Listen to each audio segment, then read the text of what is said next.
dadweynaha magaalada Burco ayaa ka falceliyay hadallo uu ku duray Nabi Maxamed nabad iyo naxariis korkiisa ahaatee madaxweynaha Faransiiska shacabka ayaa gubay calanka wadankaasi iyagoona qaar ka mid ah ganacsatada Burco ay sheegeen in ay joojin doonaan dhammaan alaabaha kala duwan ee laga keeni jiray Faransiiska waxaana ay ugu baaqeen bulshada Islaamka in ay gebi ahaanba la joojiyo xiriirka lala lahaa Faransiiska maadaama uu aflagaadeeyay nabigeena suuban naxariis iyo nabadgelyo korkiisa ahaatee الرحمن الرحيم waxaan maanta halkan ka mudaharaadayna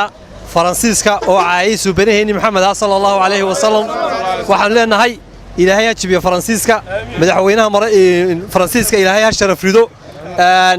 waxaanu hadda nahay ganacsatada aanu ballan qaadayna inaanu joojino dhamaanba wixii alaabaha aanu ka keeni jiray dalka Faransiiska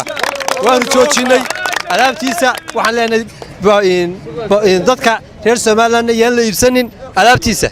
الله أكبر وحنا هالكن سكوا صباح حنا قرحنا يسكون نمي إن أنا ننكي قال كهاين نبينا عاي إن أنا واجب كي سمرنا إن أنا حبارنا وحكلا تري ما إنه إلهي هوك كوردو إلهي هديلو إلهي هجوجويو نعدل الكركي زهاتو نعدل الكركي زهاتو إلهي حبابيو إلهي حبابيو إلهي هرجو إلهي قال هديلو يا فلقادية ونكسر جنا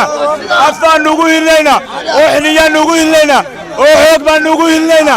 لقبا نقول تجنا أكبر الله أكبر فرانسيسكو هذا فرانسيسكو هذا هنورا مسلمكو هنورا فرانسيسكو هذا إلهي واحد خبر يعني إنك قال هذا فرانسيسكو إنه إلهي دميو إنه إلهي دميو إن دي ترسام كنا عيش سيو أنا أقول لك صلى الله عليه وسلم هيلنا جيبا نقول لنا أفضل نقول لنا قعبا نقول لنا هي هو اللي قرب تاجرنا قال هذا إلهي دميو الله أكبر وهي مسلك على ولا عذابية الله أكبر الله أكبر الله أكبر halkan waxaan uga mudaharaadaynaa nabigeena calayhi salaatu wasalaam nabi maxamed waxaanu leenahay Faransiisku hal dhacaanu leenahay ilaahay haridaanu leenahay madaxweynayaasha islaamkana waxaanu ugu baaqaynaa sida ordigan inay u hadlaan oo diinta ilaahay ugu hiliyaan sidaasaanu ka codsanaynaa madaxweynaha hadlay nabigii ilaahay buu wax ka sheegay ninka nabigii ilaahay wax ka sheegay calayhi salaatu wasalaam waxaanu leenahay madaxda islaamka waa inay jawaab ka bixiyaan